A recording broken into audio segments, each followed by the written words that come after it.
inginkan pasti terjadi. Oh ya, nah, saya mau cerita dulu. Cerita yang pertama,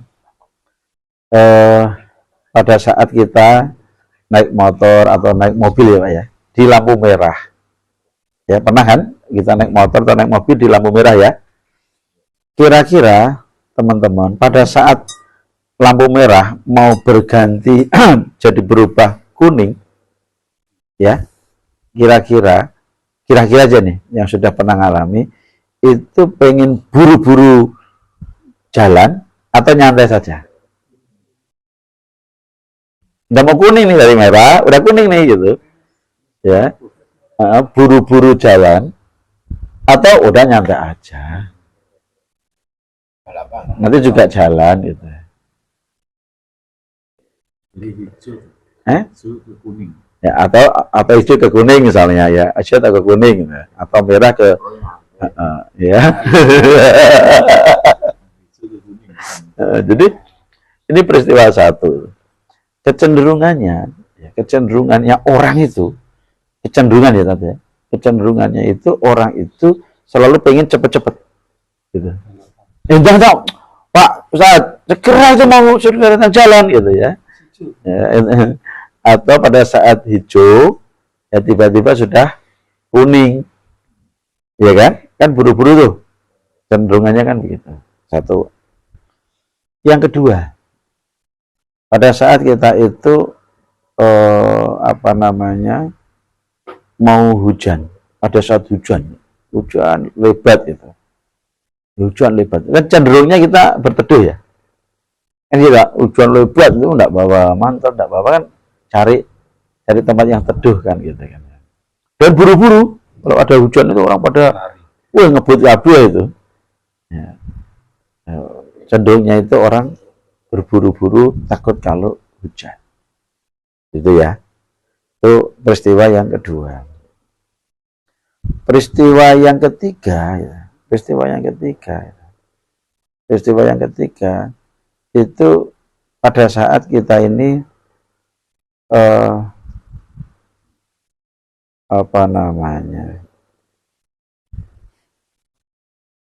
kalau naik kereta, naik pesawat itu ya, sudah ketinggalan jam ya, itu kira-kira buru-buru atau nyantai itu?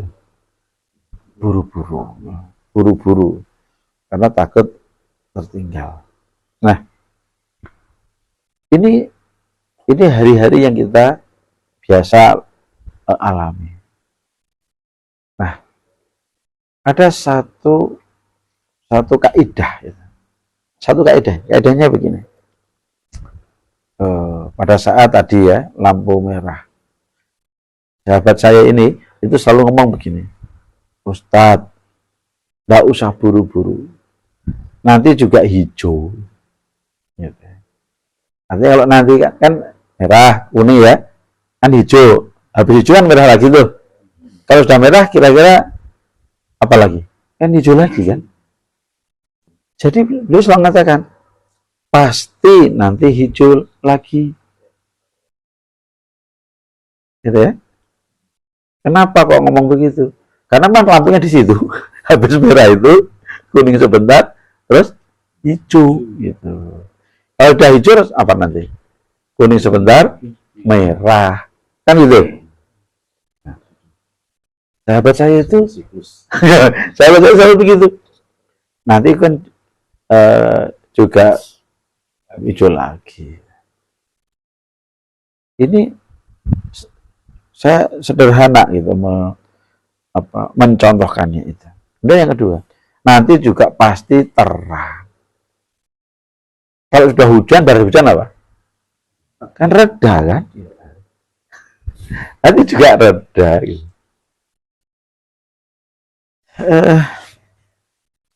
Pada awalnya saya itu protes ya. Pada awalnya protes, selalu protes saya ini. Tapi sahabat saya ini selalu, Pak, ya selalu itu memiliki kesabaran. Kenapa pertanyaan? Kita ini selalu terburu-buru.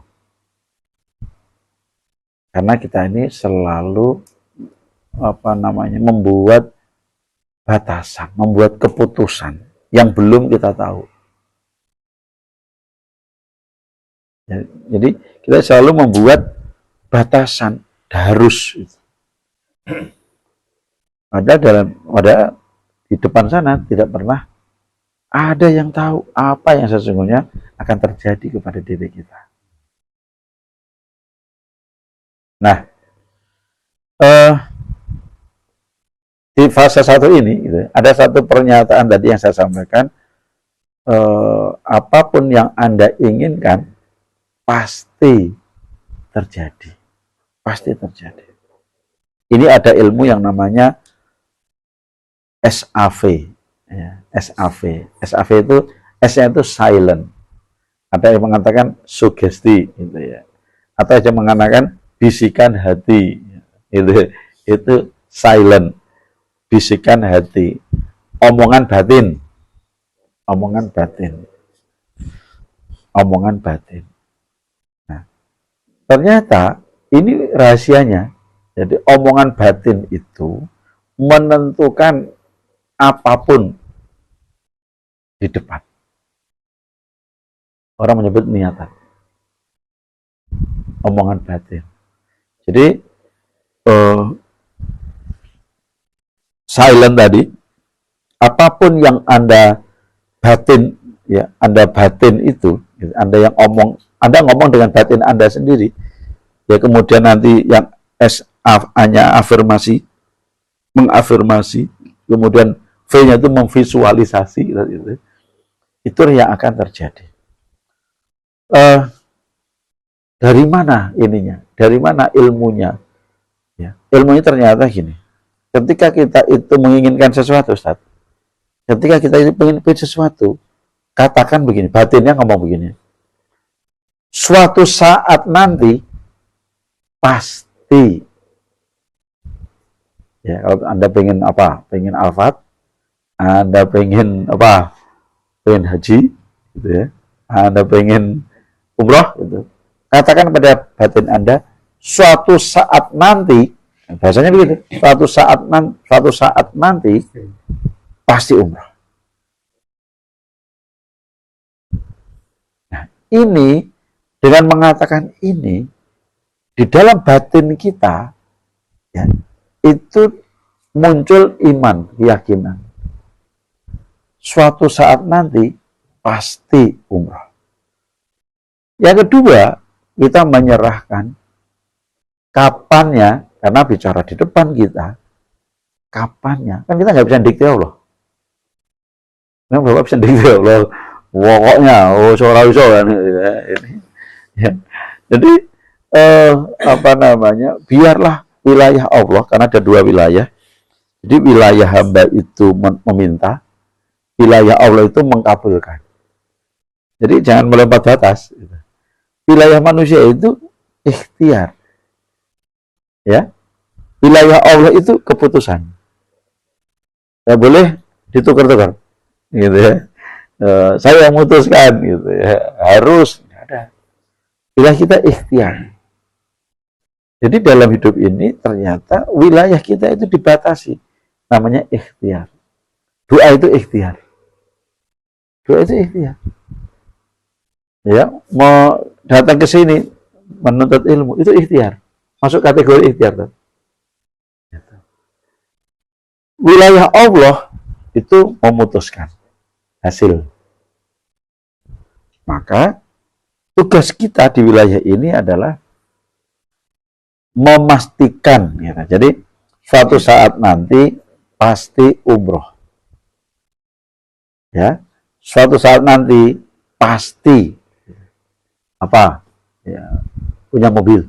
Ya. Suatu saat nanti pasti. Kenapa ada kata pasti? Nah, kenapa? Kok harus pasti gitu ya? Pasti. Keyakinan. Ternyata, ayo, janji Allah gimana? Pernyataan Allah gimana terhadap batin tadi, doa, niat, keinginan tadi? Apa? Gimana? Al-Quran mengatakan gimana? Gimana? Ya. Ud'uni astajib lakum. Apa itu? Berdoalah, mintalah kepadaku. Terus niscaya aku kabulkan. Itu kalimat pasti itu. Bukan kalau ingat ya, kalau nanti saya nggak lupa ya, nanti tak kabulkan. Enggak. Nah, Allah tidak menjelaskan besok atau bulan depan, nggak ada. Tapi jaminannya adalah pasti. Niscaya aku Allah kabulkan. Innakala tukhliful mi'ad. Maka pasti. Nah, pasti itu memberi energi ikhtiar. Ayo kita coba. Apa yang teman-teman inginkan dan hari ini sudah terkabul. Pengen nikah, sudah terkabul belum? Sudah kan? Pengennya nikah lagi. Pasti nanti di akhirat ya betul puluh ya.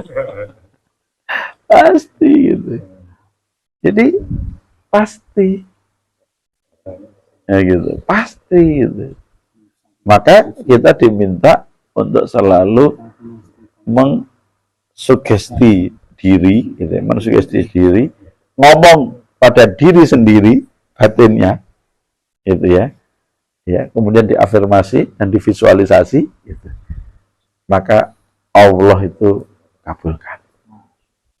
Gitu. Jadi apapun itu aja, saya itu pengen nempati rumah ini, itu sudah saya afirmasi, sudah saya ini nyari rumah di Jalan Kaliurang, ada Balihinggil, ada apa, dia banyak aja. Saya cari di apa itu setelah dari Tamsis itu. Tapi pikiran saya, Ustaz, ternyata gitu, apa namanya, batin saya tuh pengen di perumahannya Ciputra, karena saya bertahun-tahun dari tahun 2001 itu di perumahan Ciputra di Bintaro sana itu. Akhirnya kan saya cari yang perumahan Ciputra itu. Dan kebetulan anak saya kok di UMY, enggak ceritanya. Walaupun teman saya semua ngapain Ustaz ada di keluar Jogja Coret katanya gitu, udah keluar dari gitu kan, harus menuju karena memang saya apa namanya menginginkan ini gitu. Jadi ternyata rahasianya di sini. Berbicaralah pada batin Anda gitu. Apa yang Anda inginkan gitu ya. Ayo apa yang diinginkan itu Anda nah, makanya bentuknya doa. Yang dipinginkan yang doa. Minta kan? Aku pengen begini. Aku pengen begini. Nah, kemudian kenapa kok katanya suatu saat nanti ya, suatu saat nanti gitu. Karena apa namanya? Waktu apa yang kita inginkan itu dalam kendali lingkaran di sini. Bukan di dalam kendali kita, di kendalinya Allah tentang waktu itu. Karena Allah tidak ada satupun ya hamba itu tahu apa yang akan terjadi besok yang akan dia kerjakan kan gitu ya. Artinya ada wilayah Allah berkaitan dengan waktu. Maka pasti kenapa kita bikin sering kecewa Tat? Karena kita ini melewati batas. Gitu. Kecewa kan? Mana katanya kabul, mana? Nah, Anda membuat ini melewati batas yang bukan wilayahnya. Dia wilayah Allah. Waktu itu kan? Waktunya itu wilayah Allah. Gitu. Jadi maka ada hukum sunatullahnya itu ya. Jadi hidup ini kalau teman-teman bisa membaca sunatullahnya Allah, itu sesungguhnya kita bisa gitu ya, bisa memutuskan apa yang harus kita kerjakan hari ini. Kalau sudah kemarau panas, setelah itu apa kira-kira? Orang sanggup ramalan ya, kayak ini sebentar lagi hujan gitu. Kapan? Ya pokoknya baru panas sih masih hujan gitu, maksudnya gitu. Rakok tidak ramal-ramalan gitu. Baru nanti hujan gitu, banjir di Jakarta banjir, apa itu sampai ya Allah ya, macet di mana-mana kalau udah banjir kan. Sampai orang Jakarta itu bosan dengan banjir gitu. Maka nggak usah marah-marah, nggak usah. Pasti nanti juga kemarau gitu. Kira-kira terjadi nggak kemaraunya nanti? Pasti terjadi, jangan tanya saya, tapi itu wilayahnya Allah. Tapi pasti terjadi namanya kemarau itu. Gitu kan. Jadi tugasnya hamba adalah meminta. Jadi kita yang diminta untuk meminta kan. Nah, tugasnya Allah mengkabulkan. Itu kan. Doa itu begitu. Gitu. Jadi nama visualisasi itu tadi afirmasi tadi. Ya kalau ke Mekah ya siap-siap lah mengikhtiar tadi. Oh harus beli tiket, harus beli visa, harus beli apa namanya paspor. Ya diikhtiarkan gitu. Kapan berangkat itu? Ojo tanya. Jangan tanya. Nanti pasti berangkat. Pasti berangkat. Pasti berangkat. Karena Allah itu tidak pernah sekalipun mengingkari janjinya. Karena apa? Kalau Allah sekali saja ngapusi, akhirnya sih nyembah. Gitu. Karena apa? Oh pernah ngapusi. Allah nggak pernah sekalipun loh. Dari sekian janji-janji Allah itu, ribuan janji Allah di Al-Quran itu. Ya, semua janji Allah itu nggak ada satupun yang contoh janjinya apa? Sesungguhnya orang yang beriman dan beramal soleh dan berjihad di jalan Allah akan mendapatkan surga yang di bawahnya mengalir sungai-sungai. Itu janji, Pak. Janji itu belum dipenuhi hari ini, tapi pada saatnya pasti itu akan diberikan. Siapa yang berbuat baik maka dia akan mendapatkan kebaikan untuk dirinya. Jadi kalau kita pengen beruntung terus, hidupnya beruntung, ya, dapat perlakuan baik aja, ya berilah baik. Nah, kan gampang terus ya. Kalau Anda itu mau diberi ya terus uangnya, ya Anda memberi gimana? Siapa yang memberi bersedekah, ya, maka akan dikembalikan untuk dirinya kan itu ya. Tapi kok gak pernah memberi jalur dikasih. Nah, kayak gitu. Itu pasti-pasti kan? Pasti-pasti gitu. Nah, kita hanya ini yang dalam doa nggak yakin gitu. Nggak menghadirkan doa tadi itu keyakinan bahwa pasti tercapai, pasti terkabul. Jadi husnudzon dulu kepada Allah, husnudzon dulu kepada diri sendiri. Bahwa apa yang diminta itu pasti dikabul. Pasti. Enggak enak. Wah, enggak. Ayo, ada cek. Anda pengen apa saja dan berapa yang sudah terjadi. Mudah semua. Sampai kita ini lupa mintanya, tapi dikasih gitu ya. Pak Ustadz Agung ini pengen ada mabit. Nah ya, itu boleh ada mabit. Dikasih enggak? Ya? Dikasih. Ya dulu yang bayangnya apa ana sing teko, sapa sing gelem gitu. Macam-macam. Di mana mabitnya? Karena memang dan nanti itu datang kalau Anda ada kesungguhan ya, mintanya ya, mintanya yakin. Gitu. Itu afirmasi ya. Jadi rahasianya di situ Pak Ben. Maka selalu bisikan batin itu bisikan kebaikan. Jadi kalau teman-teman ada keinginan baik, aku pengen duka, rasa dadak mikir dan duka. Aku pengen ada kangen maca Al-Quran, golek Al-Quran baca saat itu juga. Aku pengen sedekah ya bar salat ya. Udah aku kantong langsung aja sedekah. Itu ajaib. Saya itu ngikutin kata hati kalau kebaikan ya. Kebaikan saya ngikutin aja kan. Aku pengen silaturahmi, pengen ngontak Ustaz Agung, tak kontak aja, tak WA gitu. Saya tuh pengen ketemu siapa ya, tak WA aja gitu. Saya niat silaturahmi baik kok. Jadi ternyata bisikan batin kita itu dua.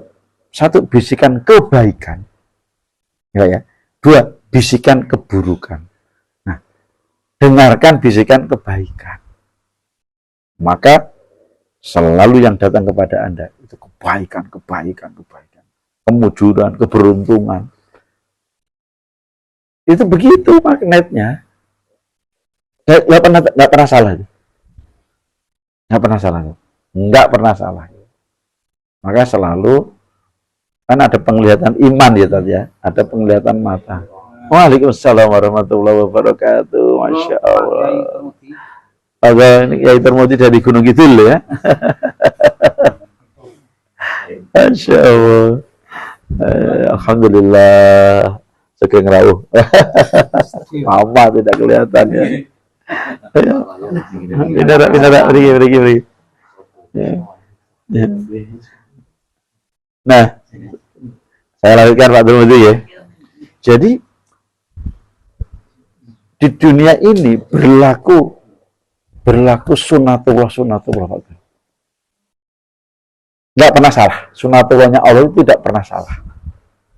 Siapa yang berbuat baik, maka dia akan memperoleh kebaikan. Siapa yang menanam keburukan, dia akan dapat buah dari keburukan. Itu sunatullah. Siapa yang dekat dengan saya selalu ingat Rasulullah, pasti Rasulullah ingat kita. Pasti. Siapa yang taat dengan Allah, pasti kita itu dibersamai Allah. Yang mana? Kan itu ya. Itu begitu sunatullahnya. Sunatullahnya begitu. Siapa yang ahli silaturahmi, nah ini ada satu ilmu Ustaz. Kalau silaturahmi itu Ustaz, harus bil maksud. Jadi ada maksudnya, jangan ngopi-ngopi baru mulai, itu bukan. Harus ada tujuannya. Nah, dalam hidup ini teman-teman, manusia itu bergerak itu ada 3 motif.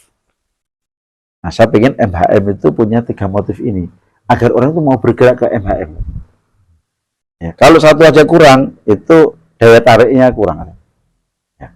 Motif yang pertama, ya kalau ingin menggerakkan orang, manusia itu bergerak, mau bergerak,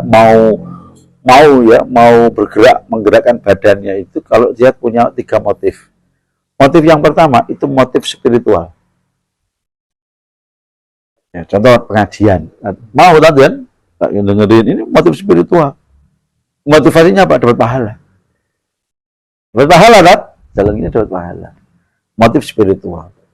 Contoh orang mau dengerin apa itu pengajiannya UAS. Ribu gitu ya. Kan dapat pahala ya. Ya, orang mau dengerin kayak Ustaz Yusuf Mansur, kan dapat pahala. Jadi manusia itu mau bergerak kalau ada motif pahala. Yang pertama. Yang kedua, manusia itu mau bergerak itu kalau ada motif kebanggaan atau kemuliaan. Gitu. Kebanggaan, kemuliaan, kedudukan gitu ya, kehormatan. Gitu. Contohnya apa itu? Kita jadi caleg gitu. Itu wah jadi presiden keren loh, ya kan? Pakai protokoler gitu kan? Terus ada kan? Ya, itu kebanggaan itu bisa pimpinan partai, itu kebanggaan kan? Nah, orang itu kenapa sih mau mendukung calon tertentu kan? Karena dia ingin mendapatkan kehormatan, kenal dengan calon presiden ini, dekat dengan ini, pernah foto bareng, itu kebanggaan. Ya, orang itu bergerak karena pengen bangga, pengen rasa bangga, rasa dihormati gitu. Itu manusia mau bergerak. Nah, yang ketiga yang terakhir, manusia itu mau bergerak, itu motifnya adalah motif finansial. Motif materi. Kalau nggak jadi presiden itu naiknya alfa. Gitu. Tinggalnya di istana, materi ya. Jadi, nanti kalau saya jadi bupati, dapat duit, dapat apa? Dapat, kan ini ada dapat jabatan, terhormat kan? Dapat uang gitu ya. Nah, itu mau melakukan gitu. sampai masang-masang ini tat di pohon-pohon itu. Nongkrong-nongkrong di pinggir jalan gitu. Apa sih, nyari apa sih kok orang mau gitu. Ya, karena ada salah satu dari 3 motif ini. MHM akan kurang berbondong-bondong kalau punya 3 motif ini. Satu, motif spiritual, MHM, tempat untuk beramal soleh. Gitu ya. Yang kedua, yang MHM itu bisa dibanggakan. Pak. Bisa dibanggakan. Wah, semenjak saya ikut MHM, gitu ya, saya punya saudara banyak. Itu dibanggakan ya. Wah, semenjak MHM itu kalau ada pengajian, oh selalu itu dapat. Oh, kalau temannya Ustaz Anu dapat apa saja? Surprise, dapat dibanggakan. Nah, yang ketiga harus ada motivasi finansial. Harus diciptakan. Maka satu, muamalahnya dengan Allah. Dua, muamalahnya dengan sesama. Jadi ada kalau muamalah dengan Allah namanya ibadah, ya. Kalau muamalah dengan sesama itu namanya transaksi. Jadi ciptakan transaksi. MHM sudah transaksi tat. Ya, saling ini punya usaha apa, berkolaborasi, bersirkah, harus diciptakan. Ya, tentu sebelum ke sana harus punya ilmu, ya. Bagaimana ilmu bersirkah, bekerja sama, ilmu berpartner itu harus dipelajari agar benar-benar bisa memberikan motivasi finansial. Nah, kembali ke tadi itu, bagaimana kalau kita pengen manusia ini kan nggak bersabar ya, padahal sunatullah itu berjalan, ini nggak mau bersabar, maunya cepat. Nah, gimana kalau kita tuh pengen kejadiannya segera, nah, gitu ya. Maka untuk sugestinya yang harus ditanamkan adalah kalau misalnya kita saya tuh pengen gitu ya, besok itu pengen pengen bisnisnya itu omsetnya naik ya, pengen uangnya itu 100 juta yang gitu ya, wah pengen aku punya duit gitu. Maka selalu katakan kepada diri sendiri ya dengan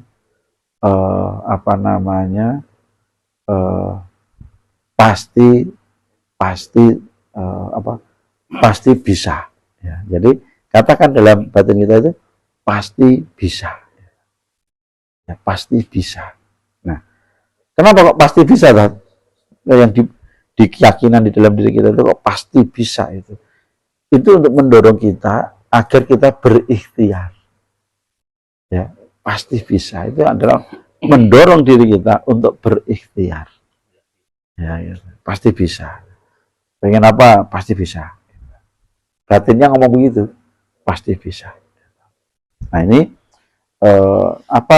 rahasia apapun yang kita inginkan, yang pertama adalah suatu saat nanti ya pasti terkabul, pasti terjadi. Nah, kalau pengen cepat, katakan pasti bisa. Nah, itulah rahasia ya, rahasia batin itu. Kalau kita menginginkan sesuatu gitu ya, dan tidak melampaui batas ya, karena ada wilayah manusia, wilayah kita itu adalah ikhtiar gitu. Wilayah Allah itu yang memutuskan atas apa? Atas waktu, karena rahasia waktu itu. Tetapi semua doa permintaan pasti dikabul. Yang dirahasiakan itu Allah merahasiakan waktunya. Maka waktu itu miliknya Allah, rahasianya. Ajal ya, rezeki itu Allah dirahasiakan itu. Kalau panjenengan melewati batas mikirin waktunya, stres. Anda stres. Kenapa orang banyak stres di Jakarta? Karena melampaui batas ya. Pokoknya susu. Ya insya Allah kan. Ya insya Allah gimana? Maksudnya Allah terserah kepada Allah kan. Begitu kan insya Allah kan. Jangan ngomong pasti insya Allah gitu. Maka tadi kalau pengen cepat pasti bisa, bukan pasti terjadi. Kalau untuk besok, insya Allah. Karena waktu itu sudah masuk dalam lingkarannya Allah. Jangan nyebrang gitu. Ya, tapi apapun yang kita inginkan itu pasti pada suatu saat nanti gitu. Kapan? Ya pada suatu saat nanti. Ya, bisa cepat, bisa di akhirat, tapi pasti gitu. Karena dia ada doa. Demikian kajian singkat malam ini, semoga bermanfaat. Kita tutup dengan bacaan hamdalah dan doa kafaratul majelis. Alhamdulillahirabbil alamin. Subhanaka Allahumma wa bihamdika asyhadu an la ilaha illa anta astaghfiruka wa atubu ilaik. Assalamualaikum warahmatullahi wabarakatuh.